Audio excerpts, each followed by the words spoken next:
Hello students, welcome to Brack classes. आज हम global gender gap index की report discuss कर रहे हैं। ये कल रिलीज़ हुई है 2022 का एडिशन। रिपोर्ट हमेशा इंपॉर्टेंट होती है एग्ज़ाम के लिए, तो इस साल हम देखेंगे क्या इंपॉर्टेंट फैक्ट्स हैं जो हमारे प्रीलिम के लिए इंपॉर्टेंट हो सकते हैं। Right, so let's start. सबसे पहले तो बेसिक फैक्ट कि रिलीज़ कौन करता है आपको पता ही होगा, फिर भी रिवीजन के लिए वर्ल्ड इकोनॉमिक फोरम रिलीज़ करता है। ठीक है, इसमें कोई कन्फ्यूज़न नहीं होनी चाहिए। वर्ल्ड इकोनॉमिक बहुत ही कॉमन रिपोर्ट है ये। वर्ल्ड इकोनॉमिक फोरम इसको रिलीज़ करता है हर साल। ठीक है, और इसके बाद इंडिया की रैंकिंग क्या है इस साल, तो इंडिया की रैंकिंग 135 है आउट ऑफ 146 कंट्रीज़। ये आउट ऑफ हमेशा चेंज होता रहता है, मतलब जिस साल जितना डेटा मिला। जैसे लास्ट ईयर आप देखेंगे तो 156 कंट्रीज़ थी, इस साल 146 कंट्रीज़ हैं। राइट, तो इसको देखकर हम बता नहीं सकते कि इंडिया ने इम्प्रूव किया है या डिक्लाइन हुआ है, वो हम आगे देखेंगे। फ़िलहाल इंडिया की रैंकिंग 135 है आउट ऑफ 146 कंट्रीज़, और लास्ट ईयर 2021 वाली रिपोर्ट में इंडिया की रैंकिंग 140 थी आउट ऑफ 156 कंट्रीज़। राइट, इसके बाद हम देखेंगे ये गैप जो है, जेंडर गैप, ये मेजर कैसे किया जाता है। तो इसके अंदर आपको पता ही होगा 4 सब इंडेसेस होती हैं, आगे हम डिटेल में देखेंगे कौन कौन सी हैं उस पर। और पूरी रिपोर्ट पे ये जो रिपोर्ट है ये स्कोर देती है 0 से 1।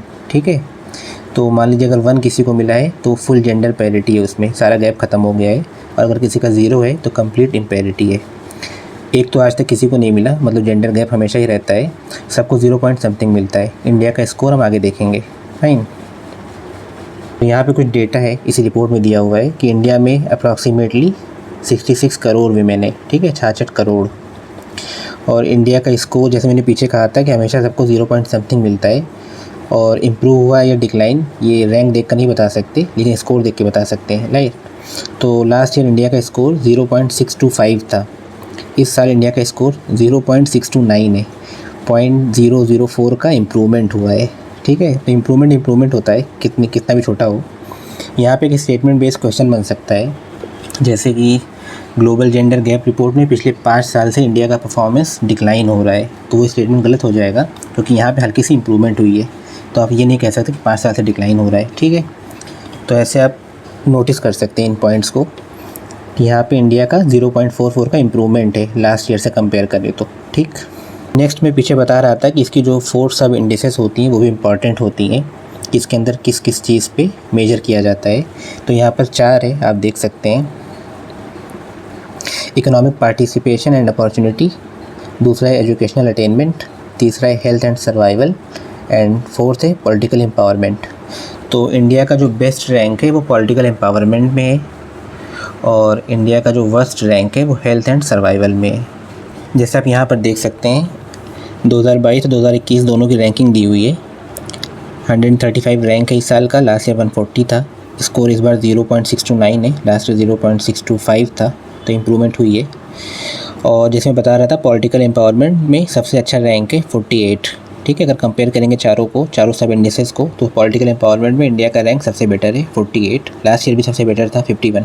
फाइन, और अगर सबसे वर्स्ट देखना है तो हेल्थ एंड सर्वाइवल में, विमेन के हेल्थ एंड सर्वाइवल में, उसमें मैटरनल मोर्टेलिटी रेट, ETC ये सब काउंट करते हैं, इस वजह से लास्ट रैंक आई है। जैसे आप देखेंगे तो रिपोर्ट 146 कंट्रीज़ की है, उसमें से 146 पे इंडिया है। ठीक है, हेल्थ एंड सर्वाइवल में, ओवरऑल नहीं, ओवरऑल तो 135 रैंक है, और पॉलिटिकल एम्पावरमेंट में सबसे बेटर रैंक है। तो जेंडर पैरिटी उसको कहते हैं, जैसे पार्लियामेंट में 500 नेता हैं, उसमें से 250 फीमेल लीडर हों और 250 मेल लीडर हो, तो दोनों 50-50 हो जाएगा, उसको जेंडर पैरिटी कहते हैं। हर चीज़ में ऐसा ही है। इकोनॉमिक पार्टिसिपेशन में जैसे जो मेल वर्कर्स हैं वो 50% हो और फीमेल वर्कर भी 50% हो, या इकोनॉमिक जो वेज होता है, जो सैलरी मिलती है सेम जॉब के लिए, दोनों को अलग अलग सैलरी मिलती है। राइट, मेन को ज़्यादा सैलरी मिलती है, वीमेन को कम मिलती है, तो ये वेज भी बराबर नहीं है। अगर वेज बराबर मिले तो इसको भी जेंडर पैरिटी कहते हैं। फाइन, तो इस तरह से गैप हर जगह देखा गया है, और ये 4 जो इंडिसेस हैं इनके बेसिस पे ये रिपोर्ट बनाई जाती है। आपने देखा कि पॉलिटिकल एम्पावरमेंट में सबसे बेटर रैंक है इंडिया का, और हेल्थ एंड सर्वाइवल में सबसे वर्स्ट है। ये दोनों याद रखने की बातें हैं। फाइन, इसके अलावा कौन सी 4 सब इंडिसेस हैं ये भी इम्पॉर्टेंट है, एग्ज़ाम में आ सकता है कि इनमें से कौन सा जेंडर गैप में काउंट किया जाता है। तो इसको याद रखने के लिए आप निमोनिक याद रख सकते हैं, HEEP, HEEP, H for health, E for education, second E for economic, and P for political empowerment, HEEP। Fine, और फिर यहाँ पे देख सकते हैं इस रिपोर्ट में लिखा हुआ है कि जो वर्ल्ड इकोनॉमिक फोरम का लॉन्गेस्ट स्टैंडिंग इंडेक्स है जो जेंडर गैप पे बात करता है, और ये 2006 में पहली बार आया था। ठीक है, और 2006 से ये रिपोर्ट लगातार पब्लिश हो रही है और डेटा में दे रही है। तो इसके साथ हमने सारे इंपॉर्टेंट फैक्ट जो रिलेटेड थे इस रिपोर्ट से हमने डिस्कस कर लिए हैं। और ये फैक्ट्स हमेशा, ये रिपोर्ट हर साल आती है, ये फैक्ट हमेशा इंपॉर्टेंट होते हैं। ठीक है, तो हमेशा हमें पता होना चाहिए क्या क्या अपडेट हुआ रिपोर्ट में। तो इसके साथ ही डिस्कशन में यहीं पे एंड करते हैं। आई होप आपको सब कुछ समझ में आ गया हो। फिर भी आपको कोई डाउट हो तो आप कमेंट करके पूछ सकते हैं। See you in next video. Till then take care.